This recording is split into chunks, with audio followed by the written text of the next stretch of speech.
The studio lights in Los Angeles burn a hot white that flattens every shadow out of the room, and the audience sits in rows so close to the stage they can feel the heat from the desk lamps. The set of Real Time with Bill Maher looks the way it always looks on a Friday night. A long wooden desk, two tall blue glasses filled with water, the faded red of a paperback book nobody has opened yet, and the dark curtain behind the host that swallows every sound the moment it leaves a mouth. Tonight, the air inside the studio feels different. Tonight, it feels like the room is holding its breath long before anyone walks out. The crew on the floor moves in tight, quiet circles. Makeup touches up faces that do not need touching. Cameras shift half an inch on their tripods. Something is coming, and everyone can feel it, even if nobody can name it yet. A door opens at the back of the studio, and Donald Trump steps onto the floor. He walks the way he always walks, slow, chin slightly raised, shoulders squared, eyes moving across the room like he is taking inventory of every person in it. His red tie hangs an inch longer than it should. His suit jacket catches the light in a way that makes him look larger than the frame can hold. The audience sees him before he sees them. A few hands rise in applause. A few faces stay flat. He scans both groups without stopping, and the corner of his mouth lifts by a single degree. He walks toward the desk like a man who already believes he has won the night, even before the first word. He does not look at the host yet. He does not need to. The room already knows who he thinks he is. Bill Maher sits at the desk in a dark blazer that fits a little too loosely on him. A tumbler of ice water sweating rings onto the wood in front of him. His face is set in that particular stillness he has spent decades learning to wear, the stillness of a man who has decided exactly what he is going to do tonight, and who refuses to let anyone see him rehearse it. He watches Trump cross the floor. He does not stand. He does not wave. He lets the silence do the work. The cameras catch the half-second where their eyes meet across the desk, and that half-second becomes the first frame of the night. The audience feels it. Something is happening that they did not pay to see, but cannot stop watching. Trump settles into the guest chair, spreads his hands on the desk, and leans forward with the kind of confidence that has nothing underneath it. He speaks first, and the words come fast, clipped, loud in a way that makes the room feel smaller. He tells Maher that nobody watches his show, that nobody respects his opinion, that anybody who sits across from him on this stage should be grateful for the audience of his own voters he is about to deliver. He tells him his questions are tired, that his writers are failing, that the country has moved past him. He tells him he looks tired. He tells him he has been a bad guest to himself for years. The audience hears the words land one after another, and a tight, uncomfortable laughter rises out of a handful of seats in the back. Maher does not laugh. Maher does not move. Maher lets every insult sit on the desk between them like an object he will not pick up. If this moment shocked you, do not look away. Hit subscribe and turn on notifications so you do not miss the next explosive showdown. The attack compounds itself for the next several minutes, and Trump uses every tool he knows. He talks over the silence he creates. He brings up old feuds. He names other comedians. He brings up Maher's old specials, his canceled jokes, his late-night specials that nobody streams anymore.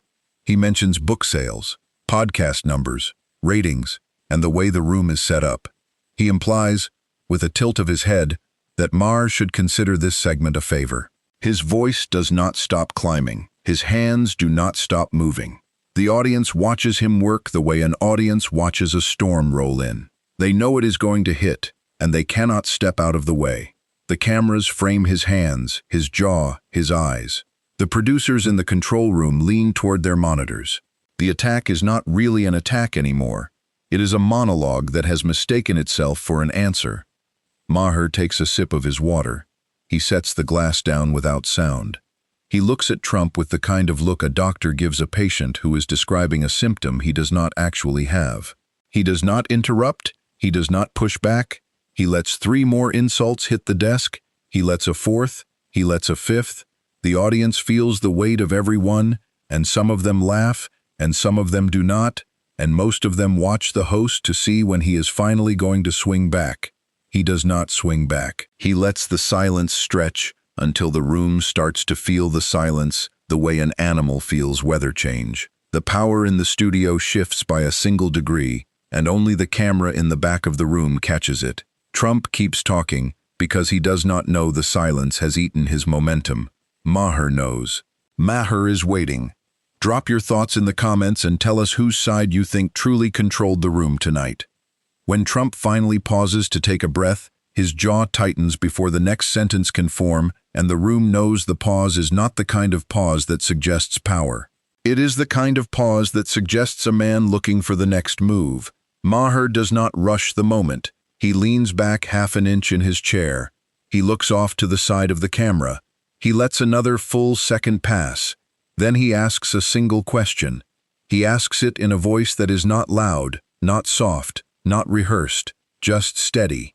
He asks Trump to explain, on camera, in front of the audience, and the audience at home, why he keeps using the exact same lines from his rallies inside a comedy studio. He asks him to explain it because the audience has been listening to the same words all year.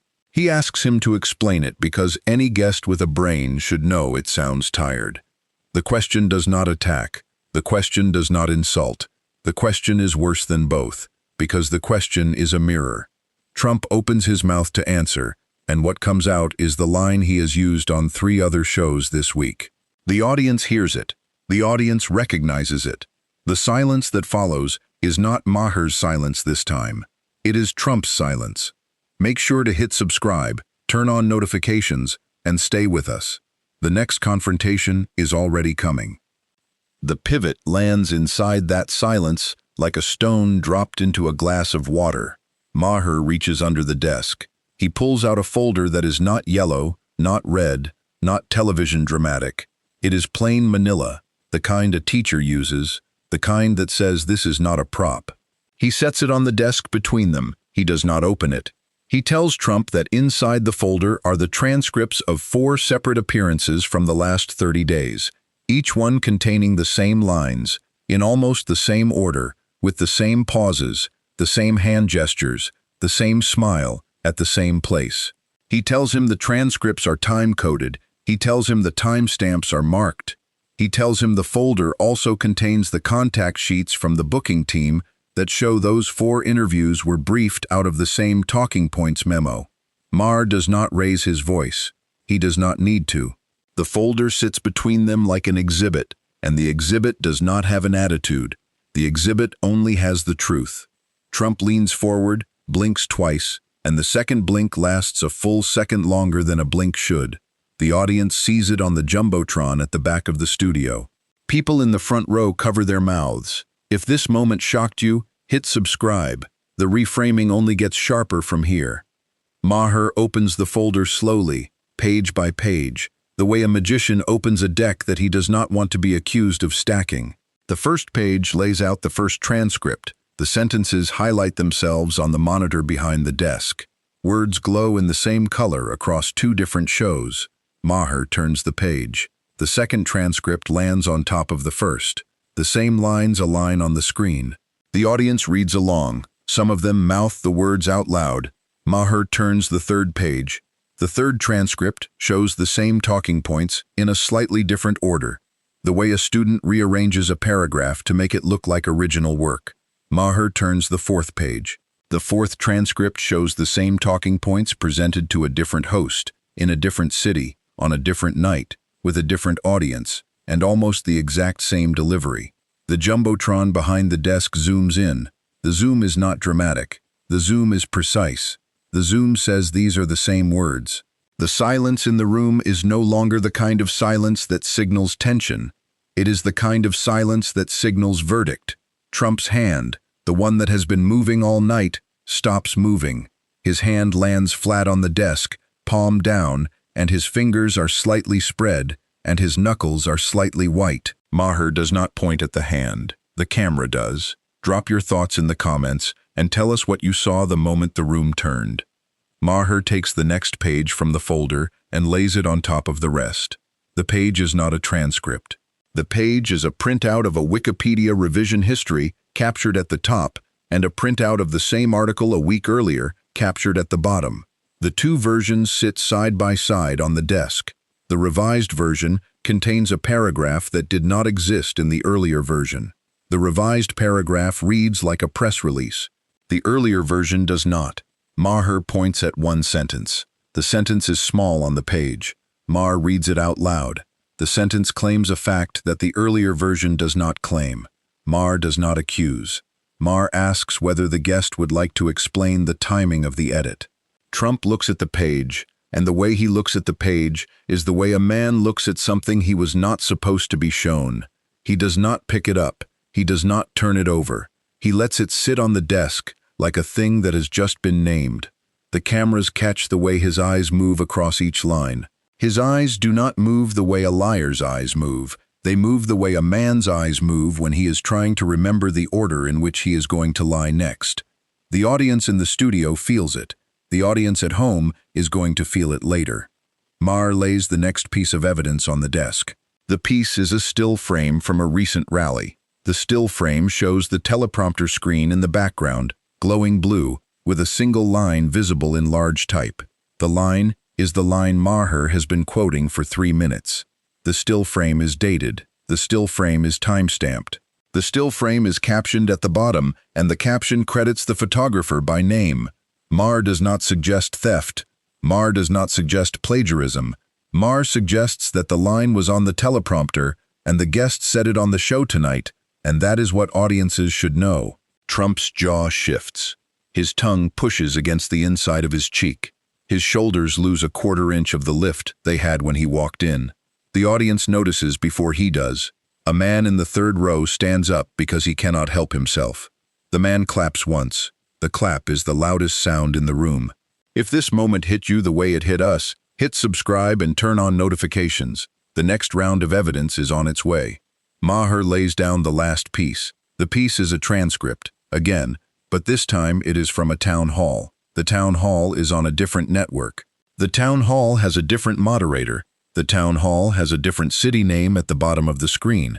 The transcript contains the same lines. The transcript contains the same hand gestures.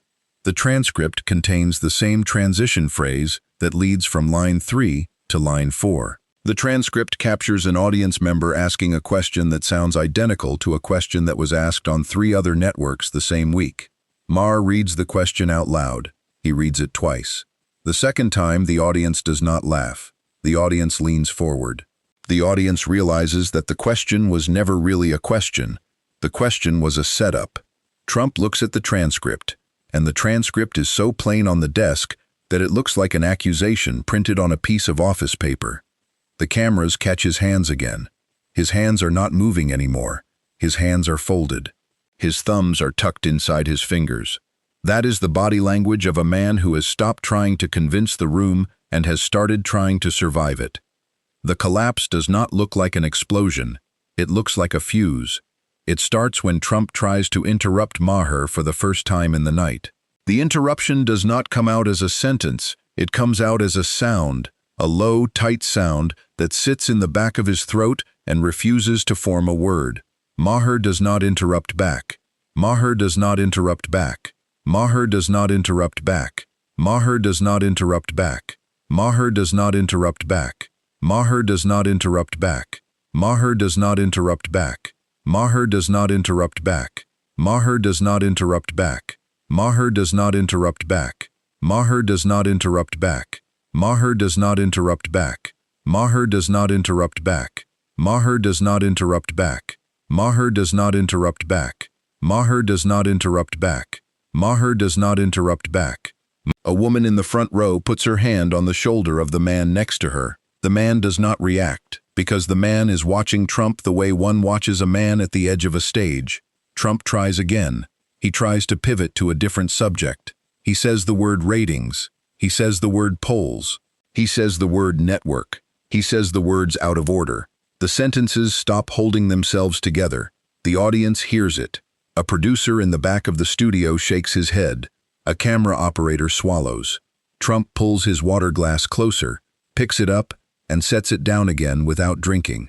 His hands are doing the talking now, and the hands are not saying anything confident.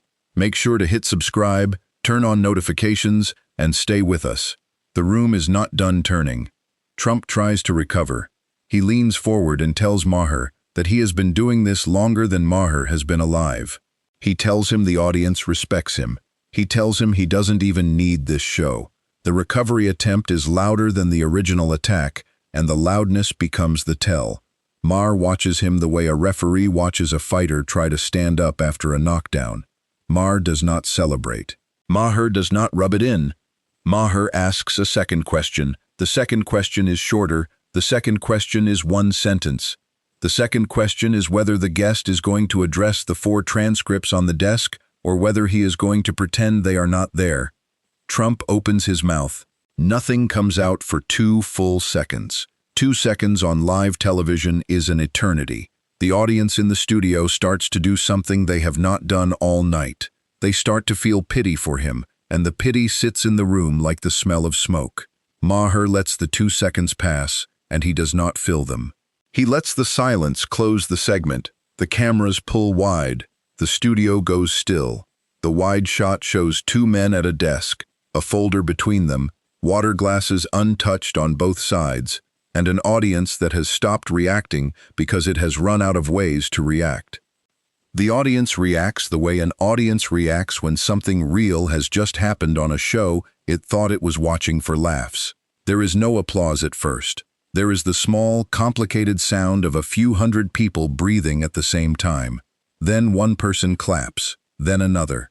The applause is not for Trump. The applause is not for Maher. The applause is for the moment itself, the moment when the talking points stopped being talking points and became evidence. The jumbotron at the back of the studio flickers, and the producers decide, in real time, not to cut to commercial. The producers let the moment run. By the time the show goes to break, the clip has already been clipped. In the hours after the taping, the footage moves at the speed the internet moves now. A producer on the show uploads a shortcut to the show's official account. A guest from a rival network retweets it with a single laughing emoji. A late-night writer who left the show 2 years ago replies with the word finally. Quote tweets climb into the thousands within an hour. The hashtag that nobody planned becomes the second trending topic in the country by midnight. The folder the host laid on the desk becomes its own meme by morning. Bots and real users argue about which network was tougher. Commenters who never watched the show post screenshots of the moment Maher opened the page. Newsroom Slack channels light up in cities the show does not reach. The clip appears on 3 international broadcasts by morning, with captions in languages that do not have a word for the exact kind of embarrassment that just happened. The culture writers who hate the show write about the show. The comedians who have been waiting for a moment like this post the moment like it is theirs. It is not theirs. It belongs to the silence, and the silence is already being credited to the host. By Saturday morning, the clip has its own Wikipedia entry. By Saturday afternoon, the entry has been edited 11 times. By Sunday, the entry has been protected. The campaign press shop issues a statement at 6 in the morning, Eastern Time, and the statement does not mention the folder. The statement mentions network bias. The statement mentions unfair editing. The statement mentions the audience that does not exist. By Sunday night, the statement is the 3rd most quoted paragraph in cable news, and the people quoting it know it doesn't address the 4 transcripts on the desk. The host does not respond to the statement. The host goes home. The host does not tweet. The host lets the silence do the work it has been doing since Friday night. If this moment shocked you, wait until you see what happens next. Stories like this do not end when the cameras turn off. The real consequences always come after the silence. Subscribe and turn on notifications. The next confrontation is already coming, and the folder is still on the desk.